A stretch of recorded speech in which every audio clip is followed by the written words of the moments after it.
दक्षता विकास क्षेत्र में आउ पादे आगेब कोरापुट जिला आंबागुड़ा ठारे थिबा एकमात्र गोपबंधु सरकारी शिल्प तालीम अनुष्ठान को उत्कर्ष आईटीआई रे परिणत करबा पई अंटा भिड़िछि केंद्र सरकारकर दक्षता विकास मंत्रणालय। उत्कर्ष आईटीआई पई सरकारी स्तर में बैठक सहित फील्ड वेरिफिकेशन मध्य सरिछि। एबे 14टी ट्रेड रहिछि। आसंता दिन में 2000 सीट विशिष्ट उत्कर्ष आईटीआई निर्माण सहित ट्रेड संख्या बढ़िबा सह विशेषकर मेकानिकल इलेक्ट्रिकल भेहिकल ट्रेड उपरे गुरुत्व दियाजिबा नै मत प्रकाश करिसेंती गोपबंधु सरकारी शिल्प तालीम अनुष्ठान कर्तृपक्ष।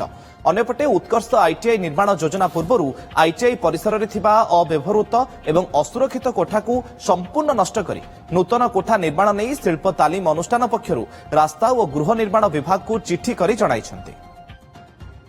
आंबागुड़ा आईटीआई जो गोपबंधु आईटीआई ना नामकृत होईची से ओडिशा रो सबुठ पुरातन आईटीआई भितर एक आसे। से आईटीआई जो आगे पुराना स्टाफ क्वार्टर जो कराइतिला सेटा वर्तमान असामाजिक लोकंकर अड्डा स्थल हो गलानी।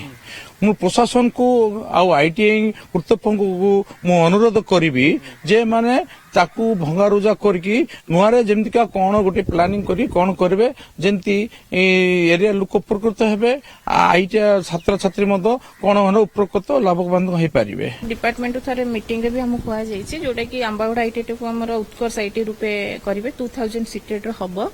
सेथि पई सेटा जदी हमर रिमोलाइज हे जाए तो सेटा हमर क्वार्टर किंबा कोनसी बिल्डिंग हे कि हमर क्लासरूम हे कि भी यूज हे परिबो। उत्कर्ष आईटी होची हमर जहा ट्रेड गुडा अछि ताको एनहांस भी हबो आ बाकी 2-3टा ट्रेड भी नुआ में खुलिबो।